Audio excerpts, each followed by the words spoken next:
இன்றைய சிந்தனை.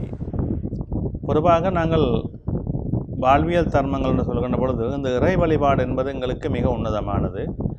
நாங்கள் எங்களுடைய இல்லங்கள் தோறும் சுவாமி அறை வைத்து வழிபாடு செய்தாலும் ஆலய வழிபாடு என்பதை நாங்கள் மிக முக்கியமாக கொள்ள வேண்டும்.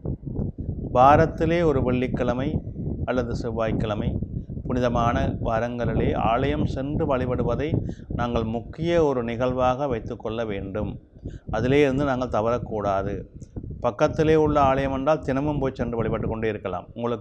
நீங்கள் உங்கள் வீதியின் உங்கள் வீட்டின் அருகிலே ஆலயம் ஒன்று இருந்தால் அது மிக கொடுப்பனவு. என்றால் காலையோ மாலையோ மதியமோ ஏதோ ஒரு நேரத்துக்கு என்றாலும் அங்கே சென்று வழிபடக்கூடிய ஒரு ஆற்றுப்பாடை இறைவன் தந்திருப்பான். அது ஒரு கொடுப்பனவு. ஆலயம் சற்று தூரமாக இருந்தால், நாங்கள் ஆலயத்துக்கு கொஞ்சம் தூரமாக இருக்கிறது, நடந்து செல்ல வேண்டும் அல்லது சைக்கிளில் செல்ல வேண்டும் என்றிருந்தாலும் கூட வாரத்திலே 2 நாட்கள் கண்டிப்பாக வெள்ளிக்கிழமை செவ்வாய்க்கிழமை கண்டிப்பாக நாங்கள் ஆலயம் சென்று வழிபடுகின்ற அந்த முறையை கை கொள்ள வேண்டும். அது உங்களுடைய சந்ததிக்கும் உங்களுடைய வருங்கால சந்ததிகளுக்கும் அதை சொல்லிக் கொடுக்க வேண்டும். ஏனென்றால் இந்த ஆலய வழிபாடு தான் எங்களுடைய மனதை மிக மிக மிக உன்னதமாக்கி கொண்டிருக்கும். நாங்கள் எப்பொழுதுமே லௌலீகங்களிலே அதிக ஆசை கொண்டிருப்போம். பணத்தின் மேல் ஆசை, தங்கத்தின் மேல் ஆசை, மண்ணின் மேல் ஆசை, பெண்ணின் மேல் ஆசை என்று எங்களுடைய ஆசைகள் வளர்ந்து கொண்டே இருக்கும். அதை கட்டுப்படுத்த ஒரு கருவி வேண்டும். அதை கட்டுப்படுத்தி அதை தட்டி கொடுத்து எங்களை ஆசுவாசப்படுத்துவதற்குரிய இடம் ஆலயம். அங்கே செல்ல செல்ல செல்லத்தான் எங்களுடைய மனம் ஒருநிலைப்படுகின்றது. மனம் தேவையானதவற்றை மட்டும்தான் சிந்திக்கின்றது.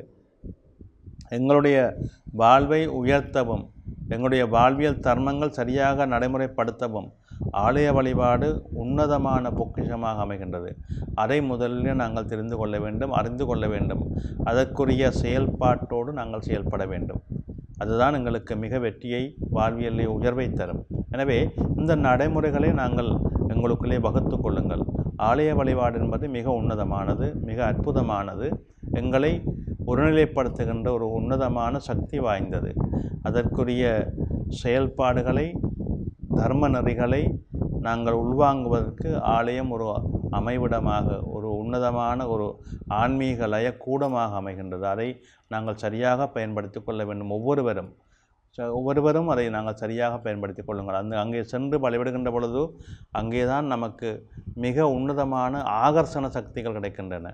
எங்களை அறியாமலே அங்கே கோபுர கலசங்கள், ஸ்தூபி கலசங்கள், மணி ஓசைகள், ஆலய இறைவனுடைய அலங்காரங்கள், மந்திர ஒளிகள், தேவார பன்னிசை ஒளிகள் என்று எங்களுடைய உள்ளத்திலே வேறு சிந்தனைக்கு இடமே இல்லாமல் எங்களுடைய உள்ளம் ஒருநிலைப்படுகின்ற தன்மைகளுக்கு உட்படுகின்ற இடமாக ஆலயம் அமைகின்றது.